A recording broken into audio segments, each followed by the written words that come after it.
Nagtipon-tipon ang mga lider ng iba't ibang youth organization sa lungsod ng Valencia, Bukidnon upang itaas ang kamalayan tungkol sa kanilang karapatan, partisipasyon at kapangyarihan sa pagpili ng mga susunod na lider ng bansa para sa kapakanan ng kanilang sektor at ng buong sambayanan. Kaya naman nanindigan sila na hindi magpapadikta sa kanilang desisyon sa pamamagitan ng vote buying. Si Saifiel Grace Reyes magbabalita. Ang kabataan ay mayroong mahalagang papel sa darating na halalan. Kaya naman, dapat silang gabayan sa tamang daan. Nagtipon-tipon ang mga lider sa iba't ibang youth organization sa Valencia City, Bukidnon upang itaas ang kamalayan tungkol sa kanilang karapatan, partisipasyon at kapangyarihan sa pagpili ng mga sumusunod na lider ng bansa para sa kapakanan ng kanilang sektor at buong sambayanan. Malaki ang papel ng kabataan sa pagpili ng mga lider ng bansa.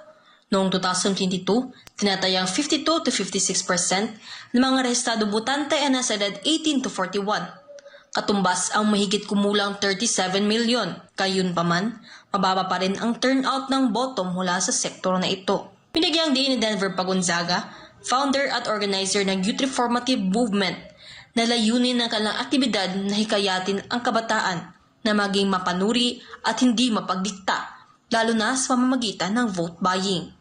Sana yung youth magiging sample na dito sa Valencia, hindi pwedeng diktahan yung decision making namin, especially when it comes to vote buying, of course. Yun yung nawasan natin ngayon kasi tayo yung magpili ng leaders para sa kaunlad natin bayan. So, isa sa mga naging paunahing tagapagsalita sa naturang aktibidad si Carlo Catiel, representante at political officer ng senatorial candidate na si Pastor Apollo C. Kibuloy. Noon pa man, kilala si Pastor Kibuloy sa kanyang mga programa para sa kapakanan ng mga kabataan. Lalayuning ilayo sila sa bisyo, recruitment ng mga makakaliwang grupo at nagbibigay ng libreng edukasyon.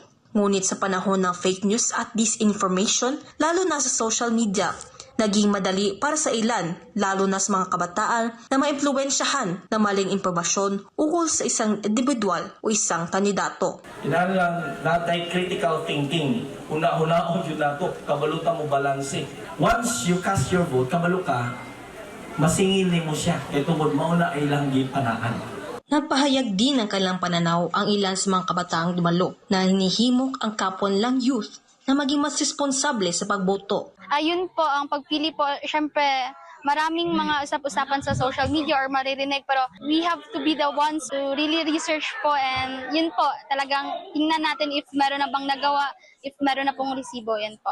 Sa pagpili ng kandidato, dapat piliin yung mabuti at saka makakatulong sa iyo in the future.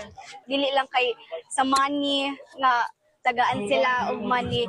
Nagpaalala rin si Engineer Dondon Brillantes, numatakbong konsehal ng Valencia City, tungkol sa epekto ng maling pagpili ng lider.